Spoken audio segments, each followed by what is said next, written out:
Hey, Eric. What's up, dude? Will you do me a quick favor? Yes. You know how you occasionally like drop a chime or a sound in the background of the podcast to indicate a reference? Uh-huh. We explain that to the people. Because sometimes people ask me, what are those random chimes? People who have come in on later seasons. Typically, I put those are all. So we open up each season of the show, and even our miniseries, with like a signature, like 1 to 2 second sound chime that signifies what that show is about. Like for Chrono Cross, it was the save point. Xenogears, it was the save point. Parasite Eve, it was the heartbeat. Star Ocean, I think it's the press start. Stuff like that. Mm-hmm.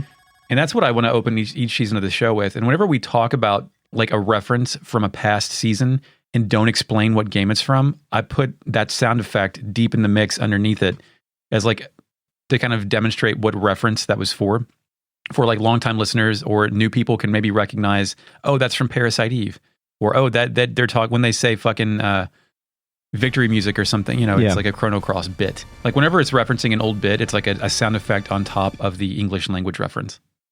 Thanks, Eric. You're welcome. Appreciate that. If it's distracting, let me know and I'll stop. You want to hear some hot sounds? Yeah. That I've recorded. Okay.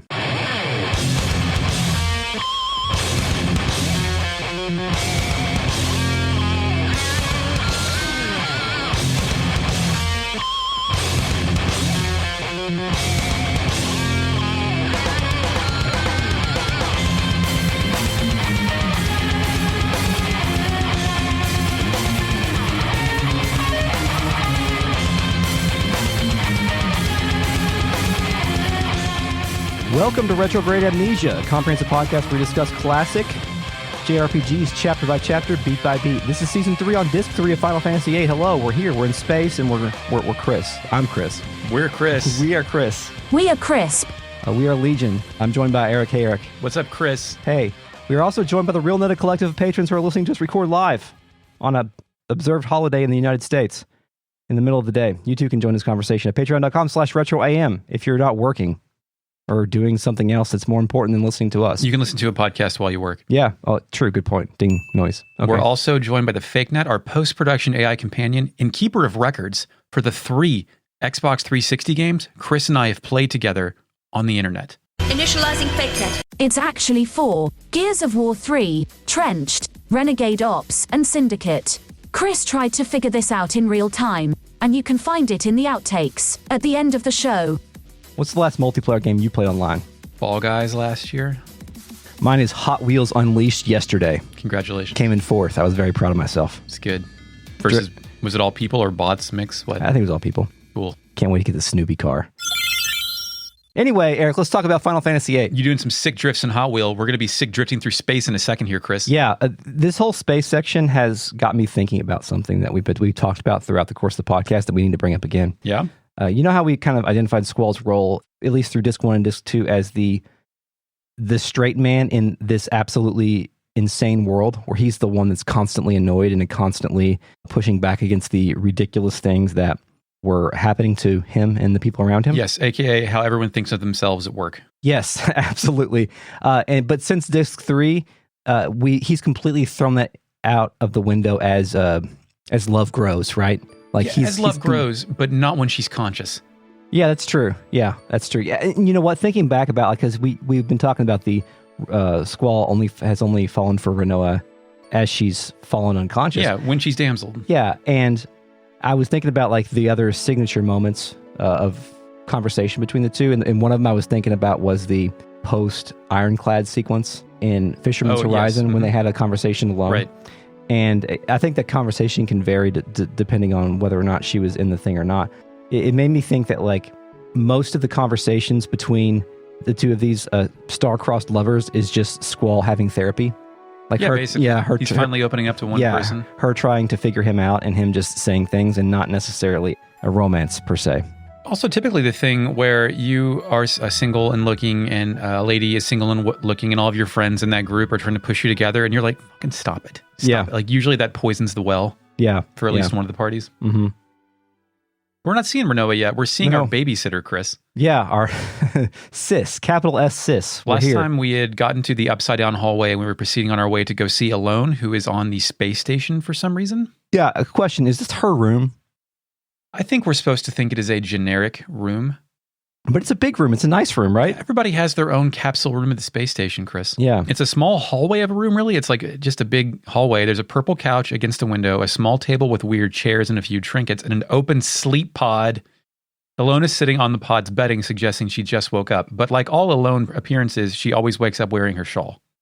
Yeah, absolutely. And would you call it a sleep pod? Yeah. Oh, I called it a computer bed. But it reminded me of the computer beds from the hit animated classic, The Venture Brothers, where the Venture Brothers are educated by going inside their computer beds while they sleep. That's like sleeping on a book, right? You just osmosis the information into your head. Yeah.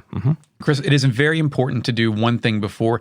You've been searching for, that is like the current, we're up in space to see Ellone. It's important to see her. Our girlfriend's passed out.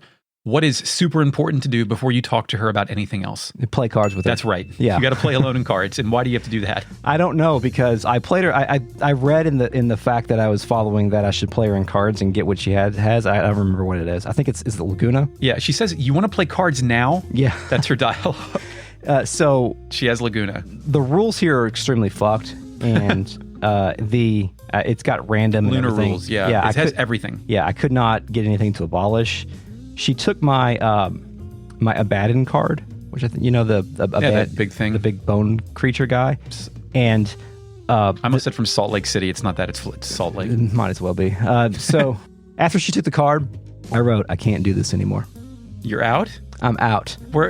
Chris, we're nearing the end of our journey. There's only like 3 more face cards to get. I know, and I'm not going to... But remember, I'm playing the roguelike version, so I'm not willing to... There is still help for your soul. There's an individual you can play at the end of the game that has all of the rare cards, even on disc 4. Oh, well, guess what? You're not going to do it? I card modded every single one of my cards. Oh my God.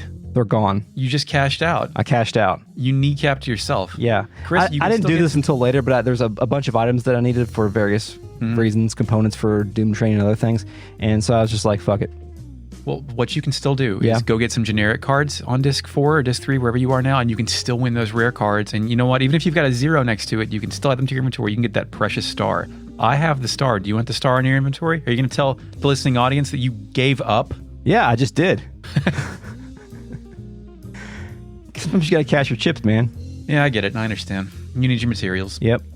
Well, not me. I went and loaded an old save from Dole and talked to a person 4 or 5 times, then loaded that save back in and abolished the random rule in space. Think about that shit. Is that how you do that in space? Okay, cool. Anyway, I go back. Did you figure that in yourself? Did you pull the scripts and do the math? No, I interneted that. Oh, okay. Yeah. I eventually, after I go back and save my game, I go speak to her like, just imagine playing her in cards saying, okay, thank you. I'm going to go downstairs, come back. Yeah. I speak to her like a human being. She tells Squall she's so happy to see him again. And she says, I'm sorry I got you involved in so many things, so much hardship.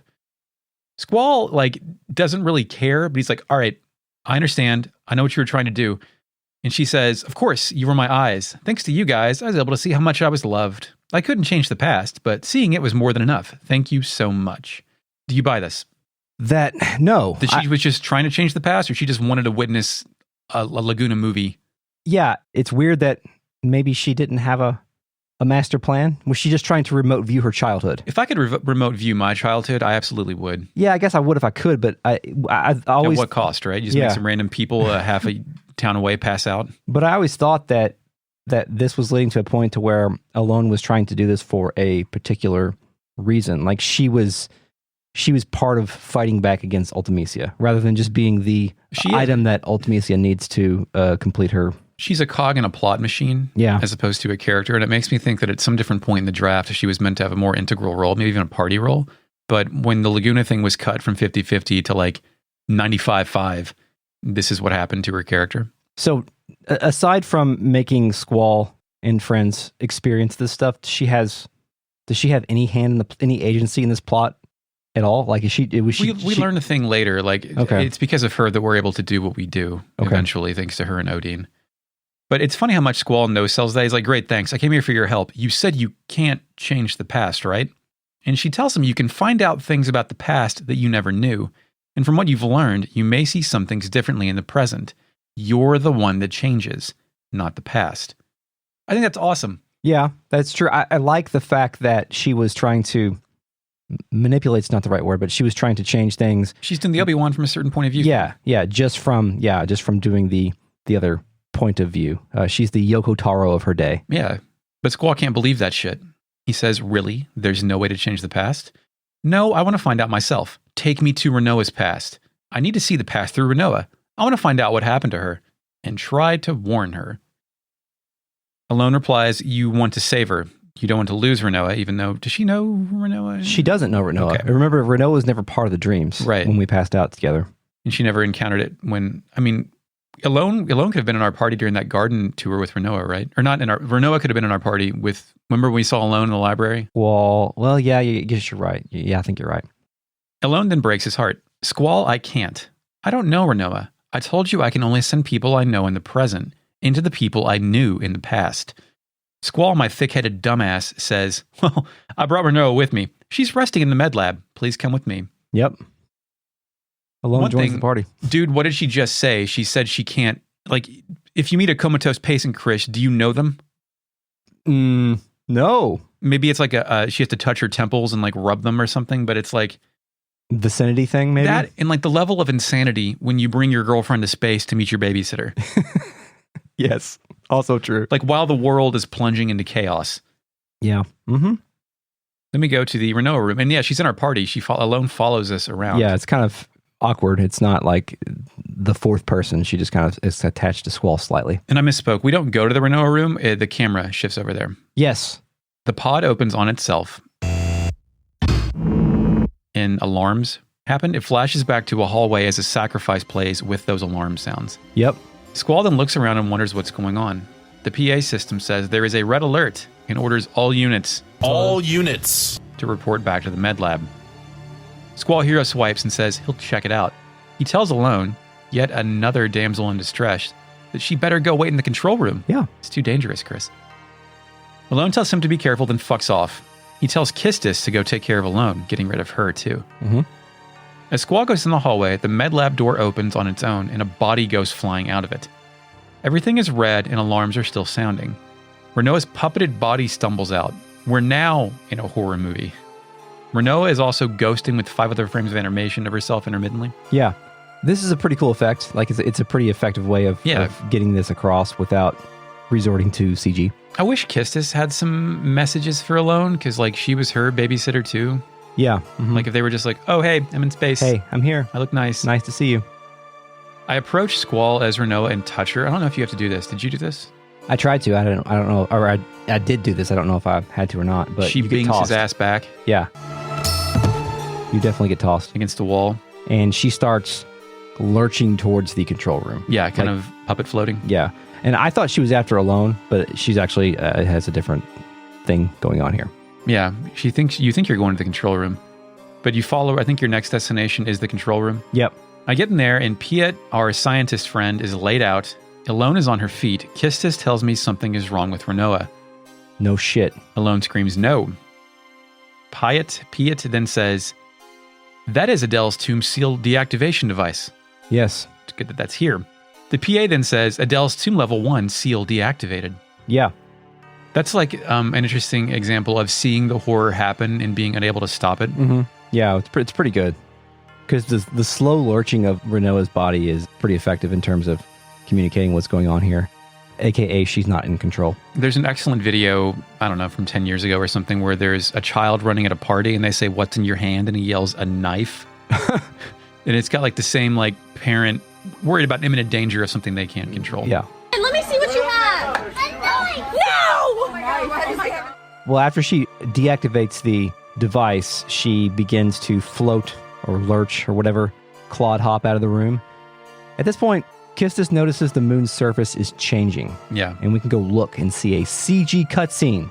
It opens on a piece of space machinery. It's shaped a bit like a shrimp, but metallic. On the bottom are 2 flaming thrusters, and on the top is 1 massive rotating eye, a camera lens. The camera zooms out to reveal 2 massive triangular space wings on each side. Red blinking safety lights are on each corner. Our camera pans around to reveal this device is tethered to the space station. The camera ship gets closer to the moon, then zooms in with 3 successive shots, just like last time. The amount of red demon-spawning fog is doubled, and the active movement on the surface is rapidly expanding. A literal wave of demons growls as the camera zooms in closer. So with the fog, do you think that is just unfocused images of multiple demons, or like a fluid or birthing liquid that the demons are in so they can breathe in space. Oh yeah, I think it's definitely monster juice of some sort. Yeah. Fucking monster juice. Yeah, it's essentially their vehicle to Earth. Yeah. It carries them from the vacuum of space, or protects them from the vacuum of space. Squall tells us, the player, that the moon is overflowing with monsters. Pyatt says it's finally starting. Squall says it's the lunar cry, the fifth act twist. Yes. Pyatt wisely says, if that's the case, we definitely have to stop her. If she plans to free Adele, she'll have to go out there. The level 2 seal is located on Adele's tomb. Did you perceive the lunar cry and freeing Adele as necessary related incidents at this point, or is it just like all shit's going bad everywhere?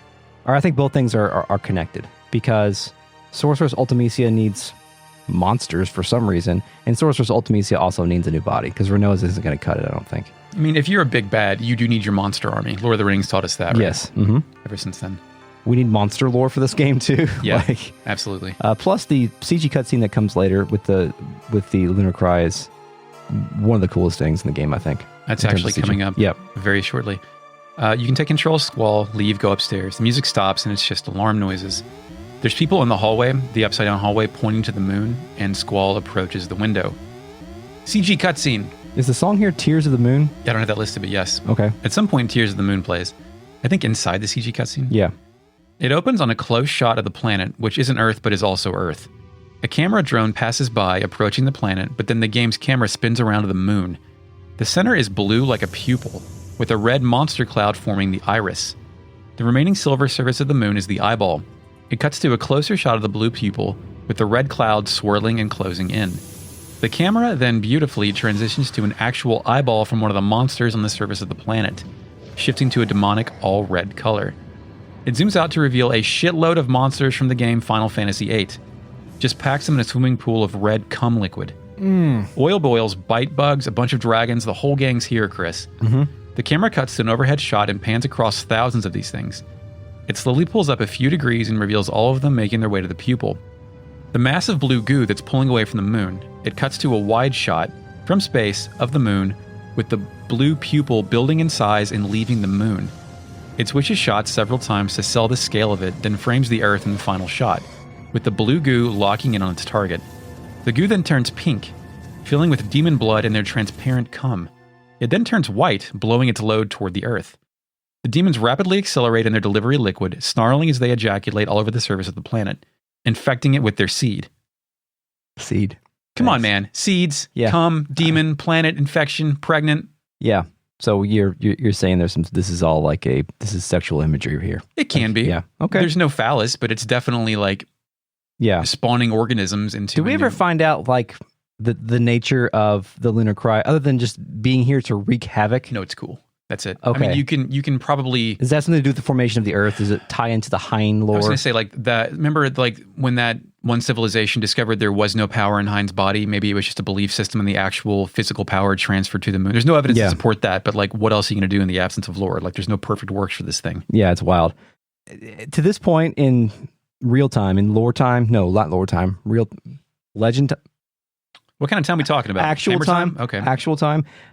Had you ever seen anything like that? Quite like that in terms of the way scale is created there by being so far out, zooming in, seeing it. Like I thought it looks incredible still today. Those are some. And at that point in time, it was pretty shocking or mind blowing. In like the era of CG, even with 7, the camera cuts were pretty much like single cam static shots that like panned on the action and didn't zoom out and change angles 1,000 times on the same scene because that's more expensive. Yeah, it's like that scene even today feels groundbreaking. I think it's pretty good. That you get the sense that some of these people either wanted to be movie directors or could have been movie directors, or Grandpa Sakaguchi snuck in and directed the scene. Yeah, that's true. Practice for the actual movie.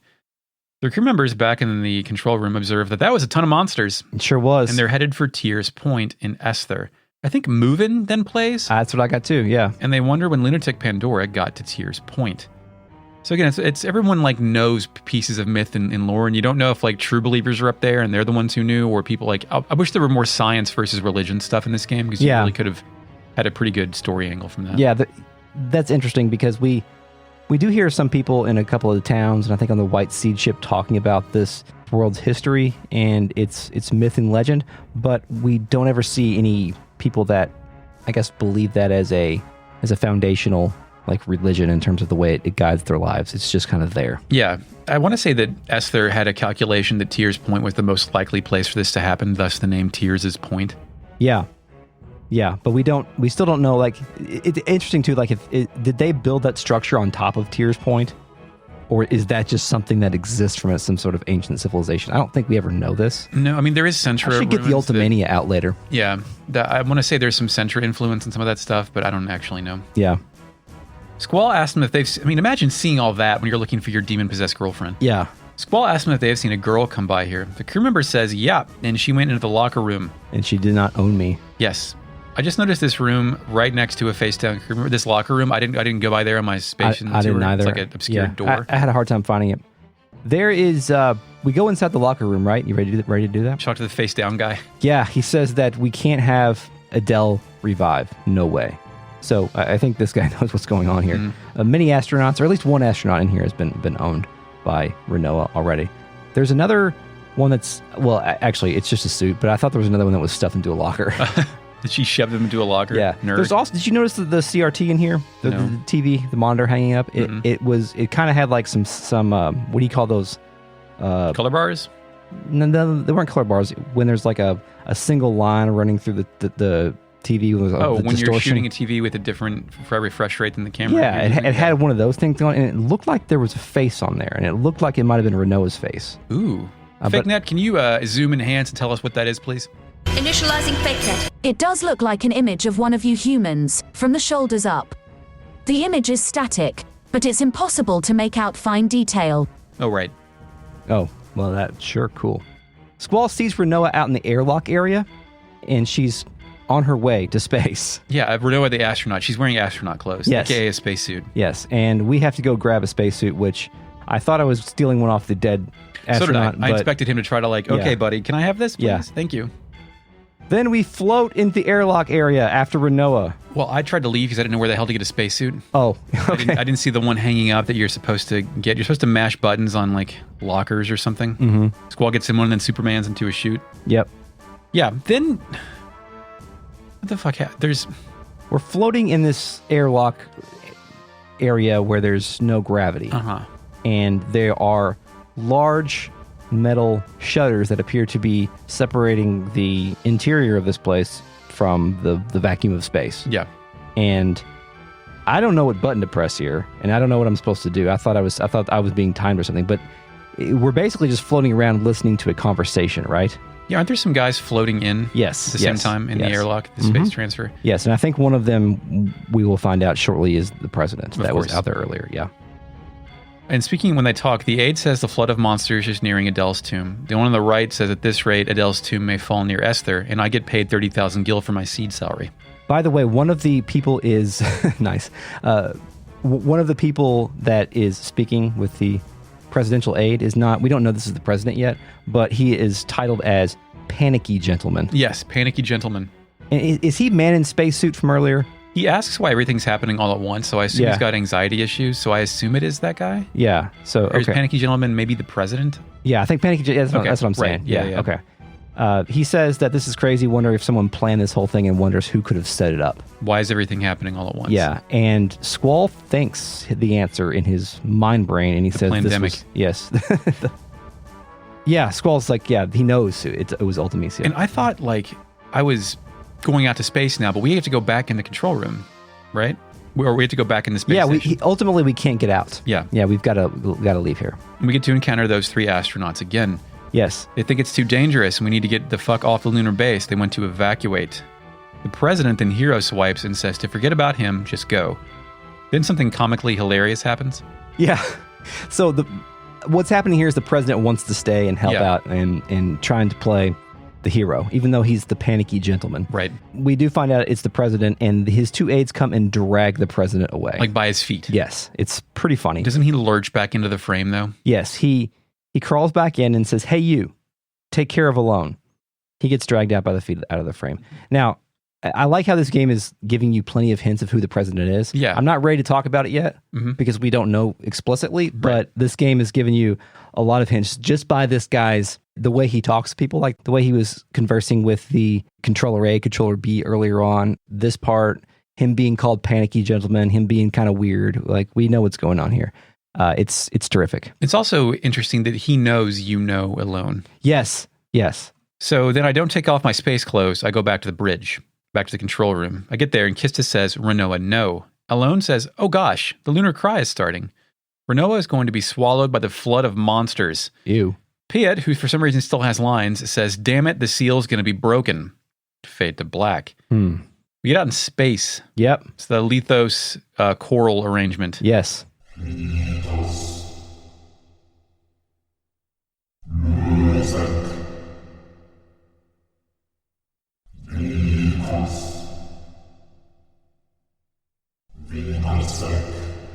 Rinoa drifts out into open space, approaching the sealed tomb of Adele. She stops in front of it for a moment, then hovers down to the side control panel. She pops it up, presses some buttons, and then steam or compressed air shoots out of the tomb. Yeah. I noted here that Adele is definitely a Final Fantasy villain. Like, she just has that look. Like, she was designed by Tetsuya Nomura for this video game. Kind of like androgynous too, as Yeah, far as a little horse bit. versus goes. I like here that we get those Feethos Lusek chants or whatever, and They're the deep bassy ones. yeah, and because not only do it just sounds good and it works well for this moment, but literally it's just saying succession of witches over and over again, so it's perfect. It's thematically awesome. CG cutscene, it opens on Adele's frozen face. Wrapped around her head is that black headgear shit that Gambit wore in the 90s X-Men cartoon. Adele then wakes, opening her red eyes in sync with the discordant piano key. She smiles softly as she realizes her slumber has ended. It cuts to a wide shot of her massive tomb being engulfed by the red splooge of the lunar cry. When it finally absorbs her, the monsters roar as they carry her, I assume, back to Earth. In the middle of all this, a spacesuited Rinoa is ejected away and further into the depth of space. And Chris, once you're being ejected out into space, you can't stop if you don't have propulsion. You just, like, you can't swim your arms in air and create resistance because there's no air. No, it doesn't You're work. just- You got to have one of those things that every Gundam spacesuit has on there, where it shoots air to project you. Yeah, you've got to, like, in how much space fiction has someone punctured their air tank to, like, create thrust to get back to one place at a latch-this effort? Then we're back into the control room. Rinoa's actions appear to be replaying at 1 FPS on the monitor. Piet then screams that everyone has to evacuate now, and then he immediately fucks off. Kissa says we have to save Rinoa. We can't leave her. Then she also leaves. I stand there for 30 seconds while I type this. Apparently it's not that big of a deal. Eventually Ellone turns around and says, Squall, you should be protecting Rinoa, not me. You're the only thing on her mind right now. She's calling you.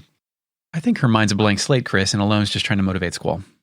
Yeah, I mean, that's the only way they're going to stop this, right? I mean, is this like a Faye and the third present in the id situation where Faye's in there like daydreaming about shit vaguely related to the present while an actual different presence takes over the mind and the body? Probably, but Ultimecia is about done with Rinoa, though. So, this is true. So yeah. she'll be going back to herself. Yeah. Suspect the truth on that one, but Squall thinks Ellone is made of magic, so he probably buys it. Squall does the Hulk out pose, then asks Ellone to take him to Rinoa, which seems weird since she's out in space and he's indoors in space gear. Yeah, I think what he means is he wants to inhabit her body. Yeah. Or her memories or whatever. But why? It's his last day. Because he's Bad leadership. Squall knows about the fairies, man. He knows about the fairies. Yeah, okay. Piet then walks back and says, next, hurry, so I guess they're evacuating. Ellone says, I don't know if I can send you. I don't know. Then she runs away. Ice cold move. I follow her out. Cool. Elevator, we go down. Optional cutscene, Chris. Did you get this? Optional cutscene? Optional CG cutscene. Like that, when we get to see Rinoa looking out at the garden at the deck, there's how that was optional if you had Rinoa. Yeah. What you got? If you go back up to the control room and search the computer monitor again, you get an optional cutscene. It shows the lunar base camera drone being destroyed by a monster during the beginning of the lunar cry. Oh. And that's it. I didn't get that. Cool. It's like a 3-second thing. CG cutscene, Tears of the Moon plays once. Tears of the Moon Descent. Yes. I guess. There's two versions. Okay. That's not, is that a CG cutscene? Yeah, I've got CG cutscene of the lunar cry, but I didn't describe it because I knew you'd do it better and you just do it. It's blank. FakeNet, what happens during that cutscene? Initializing FakeNet. It opens with a diagonally aligned shot of the red lunar cry cloud falling through the atmosphere. It creates a golden sonic boom as it falls through the clouds, then spreads out horizontally once it reaches lunatic Pandora, which is not translucent and now full of gold, glowing veins around a central hourglass. The veins then turn iridescent as the camera shifts to showcase the lunar cry falling from above. A golden spherical figure isolates itself, then falls into the top of lunatic Pandora, creating a massive golden shockwave. Once inside the structure, the golden veins link into the sphere, which I guess is Adele's tomb. It falls to the center of the hourglass shape as the shot fades to white. The one time I wrote nothing about the cutscene. I'm wild. They're in an elevator. We're at the bottom. The alarm is still blaring. It's a small green tinted room with exactly 4 escape pods. Kistis, Ellone, and Piet are in 3 of them. Obviously, the 4th is meant for Squall. And he's in his astronaut suit still, by the way. Yeah, and if you look closely, the top roller coaster girdle thing is clipping through Piet's head. Mm-hmm. And I don't know what's happening. I'm like, did everybody else all eject? But what we're in is a giant singular pod that ejects from, I thought it was going to eject capsules of people, like the thing that we launched up here in. Mm-hmm. But this whole thing's going to eject, so everybody has to be in it. Okay. Piet tells Squall the life support system in those suits will last 20 minutes. The reserve tank, though, is good for 5 minutes. It's unfortunate, but it can't be helped. Kistis then says there has to be something we can do. Poor Rinoa. When Squall speaks to Ellone, he throws a standing temper tantrum and says, God, Rinoa is going to die. I can't take it. Ellone, please, I've never felt this way in my life. Chris, my guy, is trying to order pizza at the Burger King drive-thru. Ellone stonewalls him with 6 dots. Squall demands Ellone take him to Rinoa, to her past, as they're all standing in the escape pods of an exploding space station in space. She says okay for some reason. It may not work, but we'll try. Piet says, fuck that. Come on, they have to go now. I get in the escape pod. Yeah. The escape pod restraints look like roller coaster restraints, by the way. You're in there. Yeah. You're just bolted down over the shoulders. Seamless CG cutscene. Squall gets in, all 4 escape pod lids close, with Squall's dumbass helmet clipping through the top. There's a seamless transition to CG as the escape pod, number 3, violently explodes out of the lunar station using its 3 or 4 spiraling thrusters to break away. It cuts to a wide shot of the entire station being engulfed in the demon cum, and the pod breaks away completely. It then cuts to an overhead shot of the pod escaping as the entire station submits to the lunar cry. It explodes as it makes contact with the actual solid demons inside the lunar cry. Now, Flashback? we are Rinoa. Well, no, we're Squall and Rinoa's memories. Yes. Yes. Where we go first? The first place is something we talked about quite extensively back in the prison episodes. Yeah, we basically fan-fictioned this. Yeah, and we're seeing Rinoa's experience with Irvine as he was rescuing her from the D District prison on the orders of one Fury Caraway. Ami plays. But Chris, do you think when we fan-fictioned this, we were just tapping into our own memories from 20 years ago? No. I have no memories of Disc 3 whatsoever. I remembered space, but that's about it. No. You got, I got my mind. Whatever. Play them both on top of each other. Do it. No, don't. Just play one of them. Okay. Yeah, Irvine's driving a buggy through the desert. One of the APCs. Yes. And Rinoa is begging Irvine to take her back and hops out of the car. Irvine, the asshole, says that they'll be fine. He's sure that they, meaning Squall and friends, will get out of there when the time comes. He also treats Rinoa like a child, because whenever your kid is worrying about something insane, you just tell them it'll be fine, right? Oh, yeah, for sure. And it's funny, too, because when we discussed this, we thought that maybe they were on their way out, but no, he already had her in the car. Yeah. Rinoa says a pretty funny line here, which I like a lot. She says, Squall might say, but no one has ordered me to escape, and then end up staying there, which is great. She's read him perfectly. He's still at work. She giggles and then says that we can't be having that. We have to help them. Rinoa then climbs up on the truck, on the hood of the truck, and shoves Irvine back into the vehicle. You ever try to put a celery in a blender? Celery in a blender. I was going to say, have you ever tried to put your the comforter or of your bed back in the original thing? You got to push it in there, or a fucking tent or a sleeping bag back in the plastic. Oh yeah, jumping in, and you the sides get caught on the rope and shit. I thought of another good analogy, just trying to make someone do a keg stand. Yeah, also that. Yeah, sure. Trying to make somebody or trying to help somebody? The last one I helped 10 years ago, I had to basically hold my wife's legs at a vertical 180 while she held on to her skirt with one hand and then the keg thing on the other. Ugh. I never did a keg stand my whole life. Me neither. We got through it, man. We made it. Sounds disgusting. And the buggy goes nuts while they're inside, and then Irvine peels out, or backs up and then peels out and agrees to go back to the thing. Imagine you want to solve Rinoa's life and save her, and this is the bullshit Ellone sends you. Is Irvine being even more of an asshole than you previously thought he was? I wish we would have gotten a moment right here being like, God damn it, Ellone, please. Different memory, please. Next I'm glad scene. that it's this shit. But it did show a way in which she cared about Squall that he didn't know. Yes. So that's like the true purpose of this. And here's another one, by the way. Flashback 2. Where are we? We are in the cafeteria of Balam Garden, right? With an alternate angle shot. Yeah, I don't think we've ever seen this alternate angle shot. There's like a wine glass in the foreground. It's like there's someone trying to be artistic and make like a wine. Yeah, we're at the seed candidate table. Yeah. And Rinoa and Zell are having a conversation. She is asking Zell about the ring, Squall's Griever ring.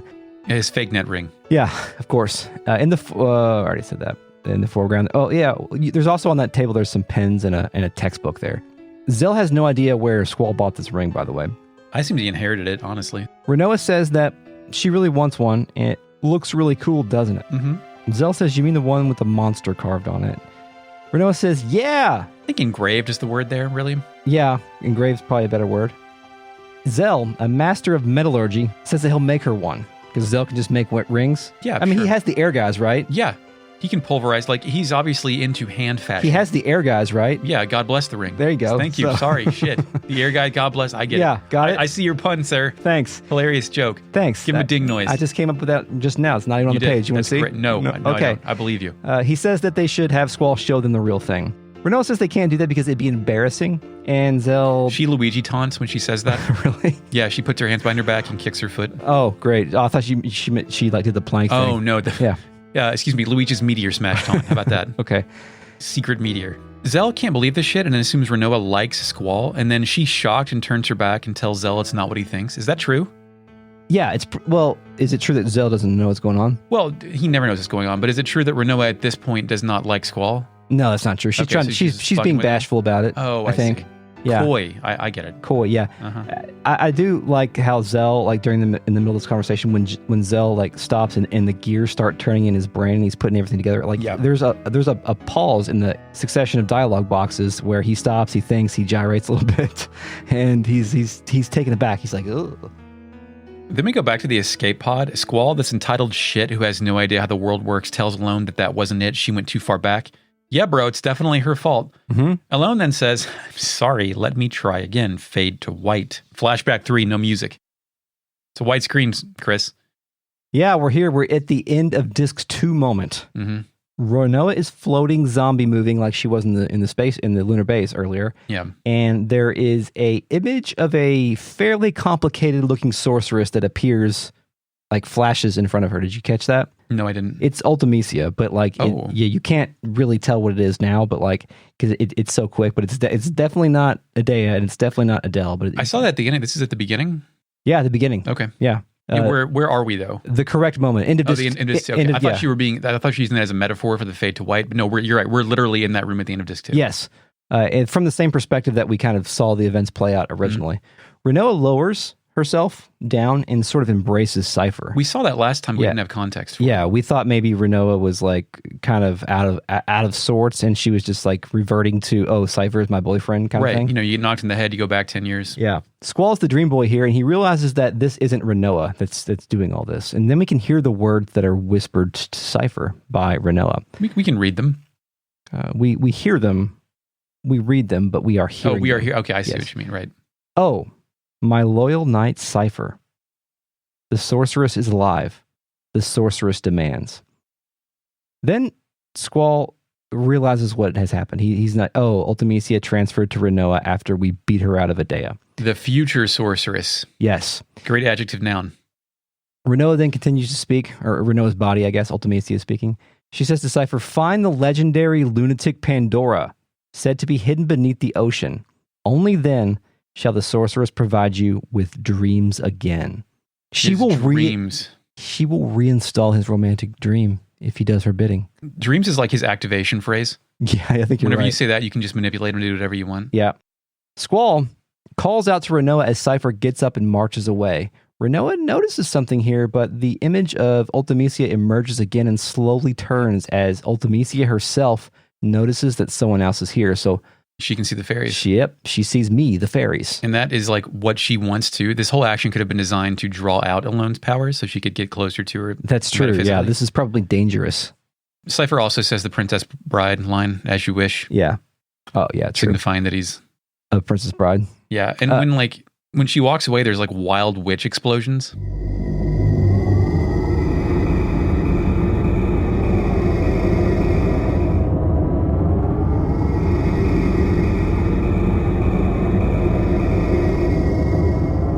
Any comments on Ultimecia as a tire?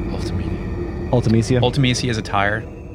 Her attire, it's so quick, but it looks like she's got a fantastical headdress on. Mm-hmm. You know, like you can, like lots of horns and shapes. Very ornate. Yeah. But her dress is basically a more elaborate, like deep V version of the Borat swimsuit. Like very, very revealing. I didn't catch that. Wow. Okay. Now we're in the escape pod. We're back. There's like rumbling audible since we're flying through space, apparently. Yeah, we're back in the pod. Squall screams Rinoa's name. The capsule then opens and Ellone falls out. Shit. Mm-hmm. You don't want to get out of the escape pod during your descent to Earth. No. He rushes over to Ellone and she says, "Did you find out what happened to Rinoa? Were you able to change the past?" Squall says, "I couldn't do anything. What should I do?" Next, Bart stands on the table and tells him to go get his woman. Get that shit. Yeah. See, you just heard a Xenogears sound effect because that was a Xenogears reference. Oh, yeah. Hold her tight, by the way. Ellone says, "I remember those eyes. You just looked at me with the same eyes you had when you were little. Those curious, innocent puppy dog eyes. I loved those eyes." Squall says, "Well, actually, those are my astronaut eyes." Yeah, and also, like, this isn't the time to reminisce. Even if you are a space witch who can see the future and the past. Like, yeah. You want to do this sentimental shit later. Squall tells her that's in the past, and Ellone's like, "Yeah, buddy. What's important right now is I finally realized that. Hey, guys, time crunch." Yeah, there's a lot going on here. We're in space with nowhere to go except for down. Rapid descent. Like, you have to be like hundreds of miles apart at this point. Mm-hmm. Squall takes a knee in front of Ellone and says, "I have to help Rinoa now. That's the only thing I can do, right?" Ellone stands up and says, "Yes, talk to her. Your voice may not reach her, but your heart will. Are you ready? I'm taking you to the nearest past. To the closest present to the future." I love that. I love all that. I was like, closest. I was like pointing a finger, being like closest present to. Okay, good. So yeah, he's basically taking her like a millisecond into Rinoa's past. Yeah, like basically the present. On the timeline. Yes. Now we're in space. Yeah. What music? Drifting. Drifting plays. We're drifting in space. Yeah, of course. Speaking of drifting, Chris, it's a wide shot of space and stars. You know what we call that? A star ocean. Ding. People say the universe is a star ocean. A tiny white speck. Rinoa is helpless out in space. At first, I thought this was Squall. Like for some reason, like out there, like trying to do it. Appears at the bottom of the screen. The sense of scale on this shot is incredibly effective. A message on screen says life support will last for 15 more seconds. Rinoa wonders if she's going to make it. Her body is spinning in space. She wonders how. She realizes she can't do anything. She's just drifting endlessly. She's helpless. She's going to die. Life support hits 0. She starts getting closer to the screen as all this happenings. She didn't always want to die in space, by the way. She wants to survive. I wanted to die in space. Every game is Star Ocean. Yes. I can see the star ocean. Life support has terminated. Rinoa says goodbye and thinks of Squall. Squall, I guess, senses this and says, "Rinoa, no, don't give up. Can you hear me? It's Squall, Rinoa." At this point, Rinoa is very close to the screen, still spinning in space, and then she flies past the camera. Then cuts to a very slow horizontal Mario 1-1 shot of Rinoa flipping through space. Yeah. Then it breaks into a small CG cutscene. Rinoa breathes rapidly, fogging the glass of her helmet. Then she starts to close her eyes. She's dying. She tries to drift longer. Squall begs her to try and remember. Remember what, dude? Like your own willpower? I mean, she has a reserve tank. Yeah, I think she's trying to... But I don't think she got like the space crash course of her spacesuit when she was unconscious. Yeah, but I think not only is she I don't know. He's trying to like will her back into existence because I think she's still kind of foggy. Okay. She's just waking up. Like 4 a.m. She has no idea where... I don't even think she knows she's in space. She drifts more than a new CG cutscene. It's again Rinoa, her breathing slows, and then she closes her eyes. Squall yells that he's right out there with her. It then cuts to a very long shot of Rinoa drifting through space with no music. From one side of the screen to the other, just a white suit drifting in space, utterly alone. She's not moving, just drifting, and it lasts like a minute. And I think this shit really works. Yeah. As far as like using time. ever since Halo, there's like the fun every 30 seconds type shit that games like aspire to achieve in focus groups and shit like that. Yeah. But this is a deliberate moment. Mm-hmm. CG cutscene. A close-up eyeball shot of Rinoa's face. She opens her eyes when the shadow of 2 rings on a necklace crosses her eyeball. It then switches to a first-person shot out of her space helmet with the 2 rings slowly coming into focus. God bless. One is Squall's fake net ring. The other, I guess, is her ring. Do we know about anything about her ring? Well, it's the one that Zell made for her, right? Oh, I thought that was... Okay, they didn't look the same. Yeah. It makes sense. I didn't know Zell had already delivered the product. Well, maybe, yeah, I'm not sure. There's an outrageous amount of detail on these rings, and I bet you can buy them on Etsy. They clink around. It cuts to Rinoa's face, staring at them both as they float upward. Her mouth moves, and she says something to herself. Then she blinks her eyes before closing them. Then raises her Mickey Mouse hand and tries to touch the rings inside of her space helmet.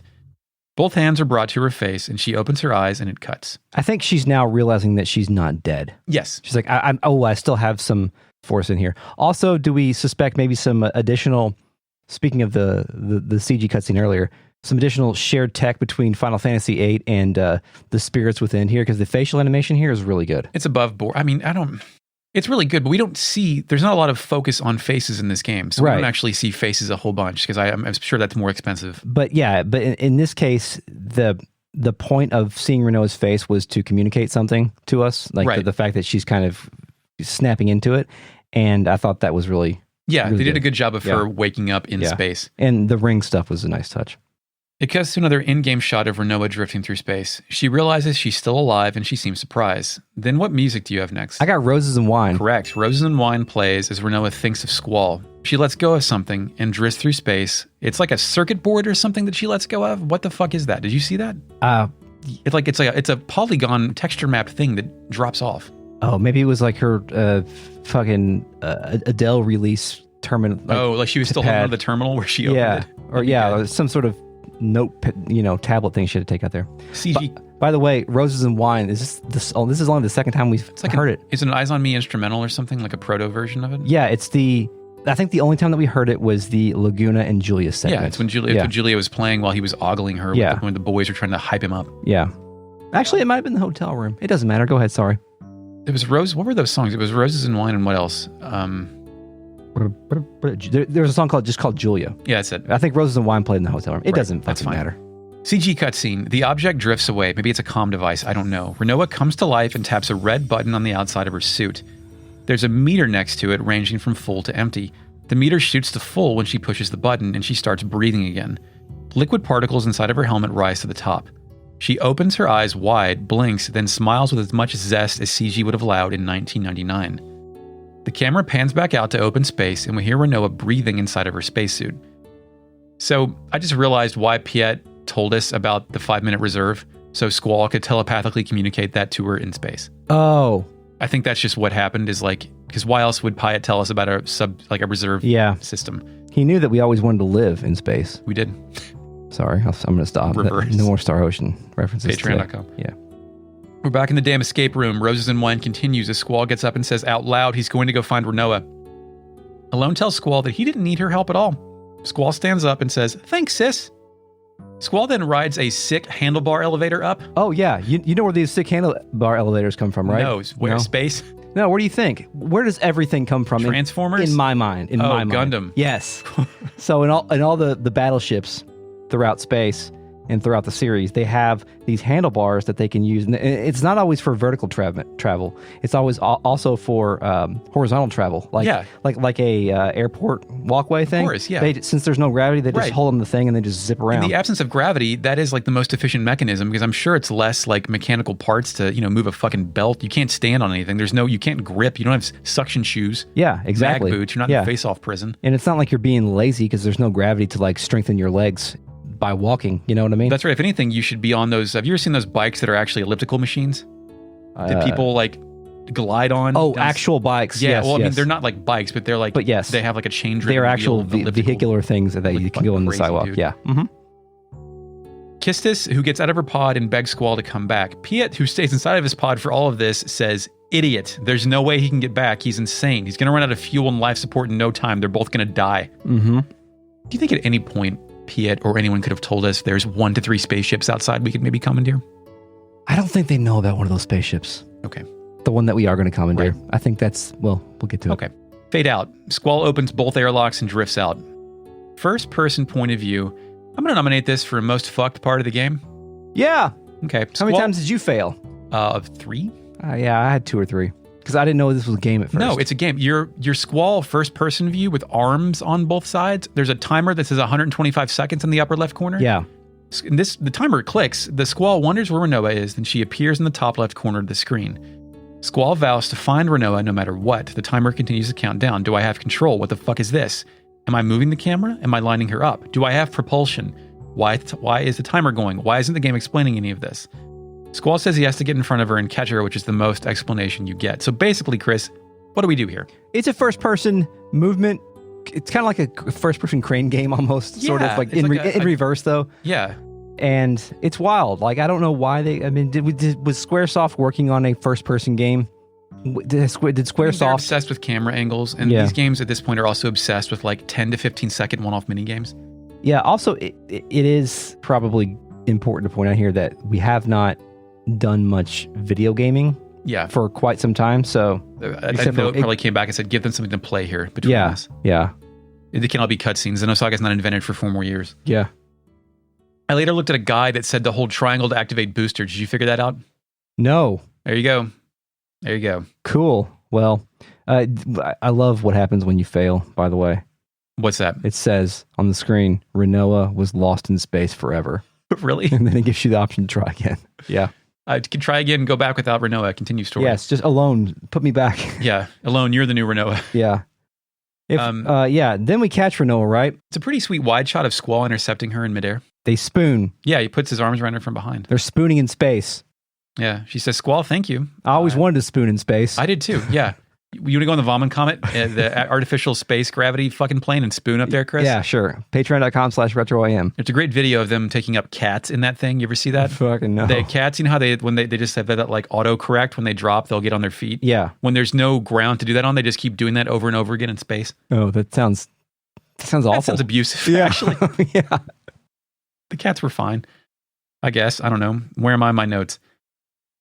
Squall. Squall tells her not to worry, even though my guy has no fucking plan. Rinoa thanks Squall and tells him that she heard his voice, and Squall can't believe this shit.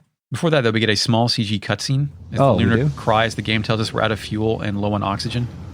Squall wonders, what now? Die in space? I've always wanted to die in space. We got to stop saying that. Yeah. We're leaving space soon, so the reference will... Yeah, thanks. This is a fairly horrifying thing. We've been meant to think they're isolated in the infinite abyss of the star ocean, but they're really in front of a cosmic horror power transfer. Yeah, also true. Because like the camera pans around to reveal all that shit of what's happening behind them. Mm-hmm. Squall thinks that he's so helpless. I can't even save Rinoa. Come on, think. Chris, is someone slamming their head at the palm of their hand and saying, come on, think, only something that happens in anime and cartoons? Is anyone in real life or in... I think when this happens in real life, you're actually saying, I can't think right now. Yeah, you have to go on instinct, or you just sit there and just tap out. You're asking me to think, but I can't think. Please don't ask me to think. I need to take notes first, but in order to have a conversation. Thanks, Retrograde Amnesia. A podcast with no notes, you're out of your fucking mind. Yeah. Have you listened to one of those before? They're not good. It's just guys talking. Yeah. You want to see a no-note podcast? Listen to our Xenogears demo episode.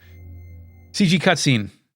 Squall and Rinoa face up inside of their suit, drift along and alone in space. The camera then pans around and Rinoa turns to face the moon. Squall and Rinoa separate slightly and the camera moves between the two and faces the moon head on. It reveals a terrifying crimson derelict spaceship twirling in space in front of the moon. This is now our destination. Has Destiny bequeathed us a spaceship? Yeah, and I just wonder about... Destiny's a good word there, because the only reason that we don't know about this is because we're the player and don't have a 360-degree camera. But I guess if you're so enraptured by the lunar cry, you don't notice there's a spaceship floating out in space behind you in front of the moon that's within swimming distance, even though you need thruster, whatever. How often in Final Fantasy is the acquisition of the airship something that is like a planned scenario, an event that happens where You got to hijack the thing, or you got to fly to the moon, or meet Sid, or whatever. You know, The airship in Final Fantasy, at least in my experience, 6, 7, 8, 9, 10's really not the world map Final Fantasies, Yeah. right? Like it's always a monumental event when you're granted true freedom. even in Final Fantasy 1, I'm pretty sure that you have to take a stone to the desert and use it and make the thing come out of the desert. That's pretty cool, right? That's very cool. Yeah. But like the sacrilege for Final Fantasy X-2, where they were like, you get the airship at the beginning of the game. Ooh. Go wherever you want. People are like, bullshit, not my Final Fantasy. Yeah. Let me write an online screed. Fucking ain't it cool news. I just noticed in their space shoots, Squall has red space shoes and she has blue space shoes. Cool. Uh-huh. Now we can tell them apart, even though they're about to get their spacesuits. They drift as polygons up to the CG cutscene red spaceship that's just drifting out in space. They approach it slowly just as the ship rapidly spins to pass the camera. The cockpit, quite deliberately, looks like a monster, like the mouth of a very mean dragon. Yeah, I didn't notice that till later, but it definitely is. This is a dragon ship. Yeah. The ship continues to spin, revealing a spine that separates the head from the body. Its lower half has multiple cockpits, each with green glass ceilings. As the ass end comes into view, Esther's logo and the word Esther are visibly painted on the tail end. Squall grabs onto this thing with one hand in space, like Odell Beckham Jr. in the football, and the scene ends. Cuts to the entrance of an entrance hatch which they make their way into. I only said that because I had the sound effect of the entry hatch. I had Oh, to cut thanks. to. So there's a save point inside. Do you want to save the game and save the podcast? They open the hatch. The trophy noise pops. They get inside. Before we save the podcast, let's consult with a real net. Initializing RealNet. I always wanted a real net in space. Daytime hours, Chris. It's basically an American holiday. John, Shopping consumerism, the most American of holidays. of course. John Doe says never do 37. In a row? John Doe says you got to get those fucking cards. That's right, Chris. Go get the cards. Rethink your words and deeds. Load an old save. No, I won't do it. I refuse. John Doe also says, I wonder why Adele joined your party but not Ellone. Because Ellone was not rendered in the for battle sequences, basically. Like, Ellone was already there. I mean, Adea's got weapons. Yeah, true. It's for combat training. I wish we could have kept Adele. Yeah, it doesn't make much. I mean, I don't know. She's de-sorcerist. Yeah, that's true. But like, wasn't she makes sense as a late game party. Like, this is a low number of party members for a Final Fantasy game, right? 6? Yeah, I know. I mean, like, they should have given us, they probably should have given us Adele and Cypher for that matter. Actually, yeah. Maybe it doesn't make sense at the last part of the game. Yeah. Did you finish Dragon Quest XI? No, I've only played that for like 12 hours. There was a late game party member in that I didn't expect. Oh, okay. It was very good. John Doe says, hey, Laguna, why did you put an unlock mechanism on Adele's seal? I was going to say, yeah, why would you ever get her out? My friend Dragon Zord says, a red monster cloud. Finally, the reveal that Final Fantasy VIII is the sequel to Final Fantasy VII. I mean, Kingdom Hearts, Cloud had that red tattered cloak that was like all fucked up, Oh, right? yeah, that was a Lunar Cry cloak. It was. Cal L says, I'm not sure how I feel about this lunar cum theory. It's definitely That's a reach. yeah, yeah. I mean, I think there's enough support. I think I made my case fairly strong with my language and descriptions, my words and deeds. Yep. The only difference from the actual stuff is it's red. Yeah. Plenty of demons, Chris. It's true. We're all demons. But we can't live without the egg of the earth. Really makes you think. Penetrate, yeah. Shy Guy 32 says the salary timings are an endless font of comedy. Like just getting salary at the most awkward moments. Can I further my metaphor a little bit? I just thought something else. Oh, yeah, of course. Ultimecia wants to live in past, present, and future as the only being on Earth. So the demons have to impregnate the egg of Earth and create one being. Shit. I got to read more comments before Eric goes deeper on this. The singular being. Yes. Ultimecia. Yeah. FakeNet, what is the best anagram for Ultimecia? Initializing FakeNet. Male cutie. Wow. Anagram is the one where you rearrange letters, right? Did I get that right? Yes. Okay. My friend Dragon Zord says Selfie is the better catch anyway. She wants to kill everyone that in that Starbucks for free coffee forever. I mean, I'm technically married to Selfie, so. Yeah. Woohoo! My friend Dragon Zord says my favorite thing about Gunblades, and this is in Final Fantasy XIV reference, I think, so I don't know. I'm just going to read it. I don't know much about that. Is that the Gunblade was created first, then some people were making weapons that look like gunblades without a blade, and they called them guns because they lacked the blade part.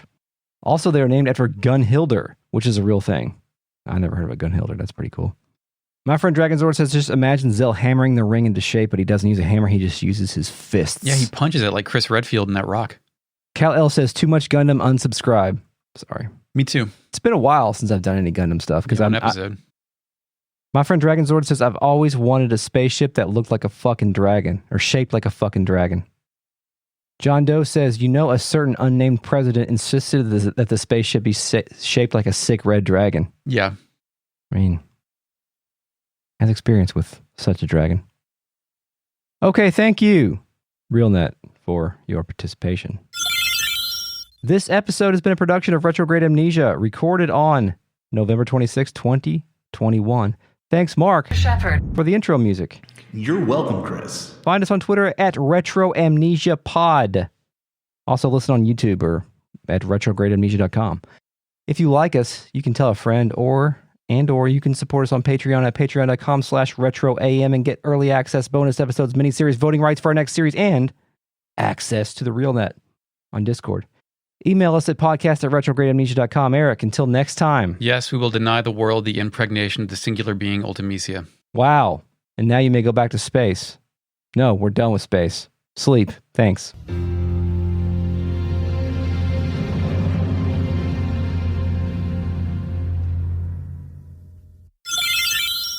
Like that, like the gas that comes out, you're supposed to like put in a rag and then huff the rag before you drink the drink, and it makes it like taste differently. Can we invent that?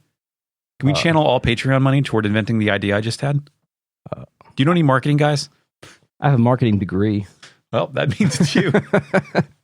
Step up. I'm the ideas man. I just made the idea. You figure out how to fucking sell it. Pretty sure everything I learned, except for some of the basics, is irrelevant nowadays. That's fine. Everything I learned about communicating ideas through writing, I learned through video games, so it's fine. Yeah, pretty much too. Everything I learned about marketing a podcast, I learned from Reddit posts. Listening to podcasts. Actually, I threw all those ideas away and said, let's just make a good podcast. That's good. Smart idea. Okay. These are going to be some good. These episodes are going to be fun, I think. Good. The objective is to create an entertaining show. So plus I'm like energized, even though I've been awake since 2:30 in the morning. Yeah. Highly caffeinated. Let's go. Let's do it. Okay. I'm not dead yet. Good. No nap today. Rinoa's puppeted body stumbles out. We're not in a horror movie. We're now in a horror movie. No one has ever asked me why the fake net repeats a thing that we've also said. And I said I would stop doing it as soon as someone asked, but nobody's ever asked, so I have to keep doing it. I think it's... You've never asked either, by the way. No, I noticed it, and I think it's funny, especially when you occasionally slide something in that's not exactly the same, like something that just rhymes or something that's just random. Yeah. I think that's pretty Something good. in Spanish, whatever. Can I guess what they are, even though the fake net's already told us? She just told us, but you weren't wearing your headphones, so you didn't hear it. Yeah, I didn't hear it. What games do you think those are, Chris? Gears of War 3. Ding. What's that game called? Renegade Corps? Renegade Corps? Renegade Ops? Yes, ding. This shows you how much we play multiplayer games. It's been 10 years since the last one. So Trenched. No, that was... Actually, no, that does. I wasn't thinking of that, but we did play Trenched online. Yes. We did? Yes. Okay, good. Didn't they rename that to... Iron Brigade? Yeah. Syndicate. The Syndicate reboot? Yeah, I like Miles the Syndicate. Kilo? Yeah, I like that game. We had a great fucking time, dude. We took those agents down. It was awesome. I played a lot. I remember I played with randoms on that game. Mm-hmm. I always thought the game was kind of fun. It wasn't perfect, but it was just a fun game to play online. Yes. Thank you. Yeah. Mm-hmm. Yeah. All set up by the plan. The John Stockton. Thanks, John Stockton. Oh, fuck. I forgot he did. Okay. Yep. Yeah. Was he in that? He was in one of those. He was spoke at a conference or something like that. He was in some sort of video propaganda too. video. Yeah. Oh, yeah. Yeah. I mean... Squall thinks it was Ultimecia. That's what happens when you stay in Salt Lake too long. Yeah. How many times you get stuck in space when you were playing Outer Wilds and you just had to... Oh, dude, I just got out of the fucking ship and died. Like when like the ship fucked up or I wanted to reset. Or even when you're floating in space. And like, I remember there was a one particular moment, I think it was during the Sun Station platforming stuff, where I had to... where you would get sucked into a wormhole if you fucked up, and the quickest way to die was just to fly into the sun, or see if your whatever you call it, your air supply would run out quicker. Anyway, great game. Yeah, thanks. Anyway, she fuck, hold on.